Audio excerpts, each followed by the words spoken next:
I'm Samir Shah from New Jersey, USA, and with me Manjari, my wife.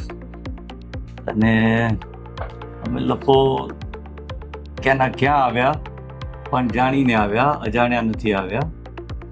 2011થી આ centre વિશે ઘણો બધો સંપર્ક છે. નરેન્દ્રભાઈએ એનું ઇનોગ્યુરેશન કર્યું ત્યારથી હું આના ટચમાં છું. અને હવે એક જરૂરિયાત પ્રમાણે ફોલો કરતા એક એવો દિવસ આવ્યો કે મંજરીના એક્સિડન્ટ પછી રિકવરીનો રિસોર્સ આ દેખાયો instead of going through conventional surgery.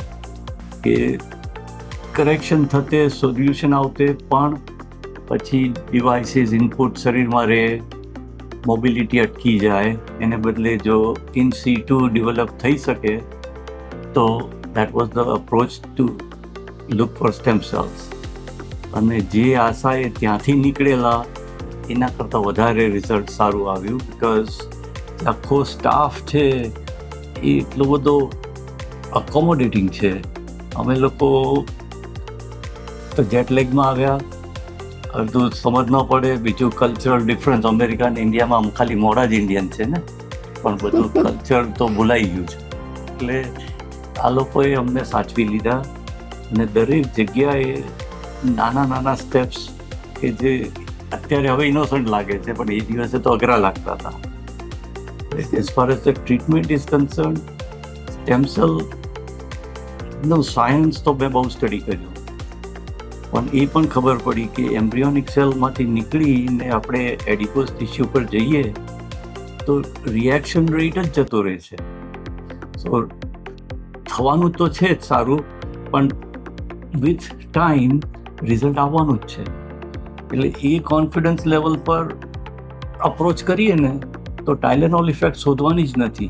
We just find કે ભાઈ દરેક પગલે મને સારું થાય છે, ખબર જ નહીં પડે તો કે સારું થયું, કારણ કે જે ચલાતું નહોતું ફાસ્ટ ચાલવા માંડશો.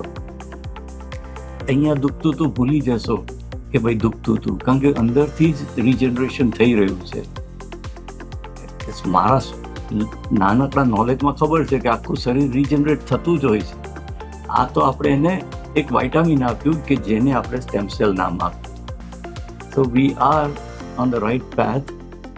6-8 મહિનામાં તો ઘણા ચેન્જીસ થશે એવું એ લોકોએ કીધું, પણ અમને કોન્ફિડન્સ એટલો છે કે અમે હમણાં 2 મહિનામાં માનસરોવર જવાનો પ્લાન કરીએ છીએ, કારણ કે હવે એ હિંમત આવી ગઈ કે ત્યાં અમને કોઈ તકલીફ નહીં પડે. એટલે મેં પણ શોટ લીધા.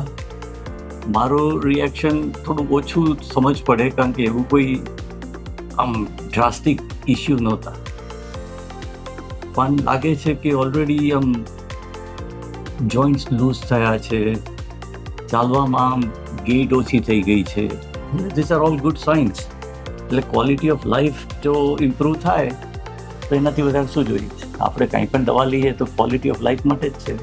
આપણે કંઈ યાત્રા કરવા જવું છે પણ પરાણે જાઓ વર્સિસ એન્જોય કરો, આટલો જ ડિફરન્સ છે. And that is where we come from in my approach. કે આ સ્ટેમ સેલની આપણે આટલું જ જાણવાનું છે. પૈસાનો સવાલ ઓલવેઝ હોય, સર્જરી હોય, ગમે ત્યાં જાઓ, પણ છે, પણ સામે સાચો રિઝલ્ટ તો સારા છે જ ને રિએક્શન રેટ નથી. તો હું 2 વાર વિચાર ન કરું. મેં તો ઘણો વિચાર કર્યો ને. I should have come here 5 years ago. જય Shri Krishna. Jai Shri Krishna. Yeah, I would recommend this place too, because the staff is very friendly and they took very good care of us.